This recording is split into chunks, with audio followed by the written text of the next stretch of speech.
Bienvenue sur la chaîne Tour d'Afrique News. On commence avec cette actualité. Le PDCI est au bord d'une nouvelle implosion. Depuis quelques jours, une fronde interne secoue le plus vieux parti politique de Côte d'Ivoire. Des militants et cadres du PDCI contestent désormais ouvertement la direction actuelle, au point où la place même du président du parti est aujourd'hui menacée. Accusations, procédures judiciaires, colère des élus et divisions internes. Le malaise est profond et pourrait avoir de lourdes conséquences à l'approche des grandes échéances politiques. Qu'est-ce qui se passe réellement au sein du PDCI? Qui sont les frondeurs et jusqu'où ils peuvent aller? On fait le point, maintenant. Est-ce qu'il y a des députés qui ouvertement contestent certaines décisions du président Tidiane Thiam? Contester, le mot est un peu fort. Je pense que d'ailleurs l'opinion publique, sinon certains médias conventionnels ont un peu amplifié voilà, ce qui se passe à l'interne, au niveau du parti. Il y a une certaine forme d'amplification, une certaine forme de dramatisation et même d'excès de la situation qui prévaut dans la mesure où c'est des critiques de la gestion d'un président comme dans tout bon parti politique, eh bien, les cadres, les élus peuvent le faire. À l'interne, on critique les décisions du président ou même du parti en interne pour améliorer donc, le fonctionnement du parti. Cela ne fait pas de ceux qui l'auront fait des fraudeurs, voilà, ou des dissidents, des fraudeurs, des dissidents à la décision, sinon à la gouvernance de leur président. Ce n'est pas ce qui se passe au niveau du PDCI, au regard de l'information que nous avons eue auprès des acteurs eux-mêmes. Très bien. Voilà, et donc, je peux vous certifier que ni Aimou Sylvestre, encore moins le maire Yassé et celui du plateau ne sont des fraudeurs. Et Wojak ne sont des fraudeurs vis-à-vis exercent une certaine fronde vis-à-vis de leur parti. Non, il n'en est rien du tout. Ils sont PDCI, ils restent PDCI jusqu'à preuve du contraire. Marius, Daouda Coulibaly, justement, on peut dire que c'est une bonne nouvelle. La paix et la sérénité sont toujours au rendez-vous au niveau du parti blanc et vert. Bon, en fait, Marius et moi, on n'a pas la même lecture. Quelle lecture vous en faites? En fait, la lecture que j'ai, c'est que effectivement, en interne, il y a de grosses discussions, en fait. C'est pas, je veux dire, c'est une fronde. Il faut appeler les choses par leur nom. C'est une fronde. Vous l'appelez fronde? Moi, je l'appelle fronde, mais ce n'est pas une fronde qui va aller jusqu'à une scission. À menacer même la présidence. Menacer, voilà, il faut préciser les choses comme ça.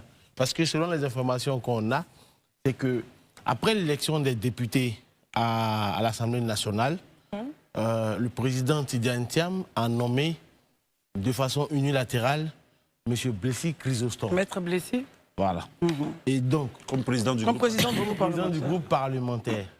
Et d'autres députés estiment que non, cela, en gros, c'est pas à lui de le faire. Parce que c'est comme si, au PDCI, depuis Houphouët-Boigny jusqu'à Henri Konan Bédié, il y a un accord non écrit qui dit comme ça que pour le choix du président du groupe parlementaire, le choix ne vient pas directement du président du parti.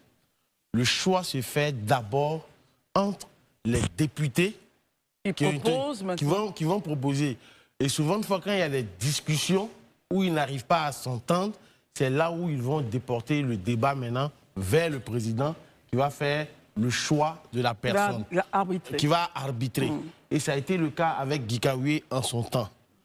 Et dans leur grief qu'ils ont, ils estiment que de Houphouët-Boigny jusqu'à Henri Konan Bédié, le groupe parlementaire PDCI et même le secrétariat exécutif, généralement, ça n'a pas été dirigé par quelqu'un qui est du groupe ethnique. Qui est le groupe ethnique baoulé, en fait.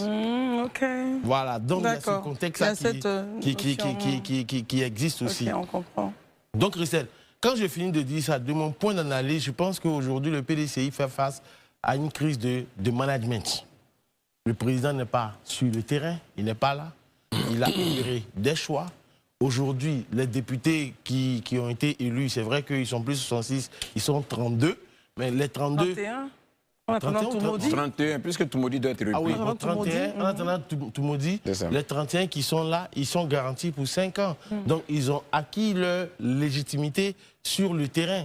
Donc, il va falloir que, aujourd'hui, M. Tidiane Thiam, de son en griffe son exil, il puisse prendre en compte aussi les positions des uns et des autres.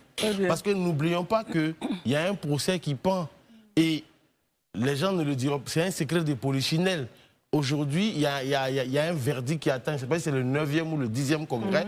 Donc, si ce procès-là, il tombe forcément, parce qu'en l'état actuel des choses, les gens ne peuvent rien faire, mais si la décision du procès, il tombe, mais les gens pourront avoir la tête de M. Tidjane Thiam. Et je pense que les personnes qui veulent son poste, ils sont nombreux au niveau du PDC. La fronde au PDCI ne fait que commencer, et la stabilité du parti est plus incertaine que jamais.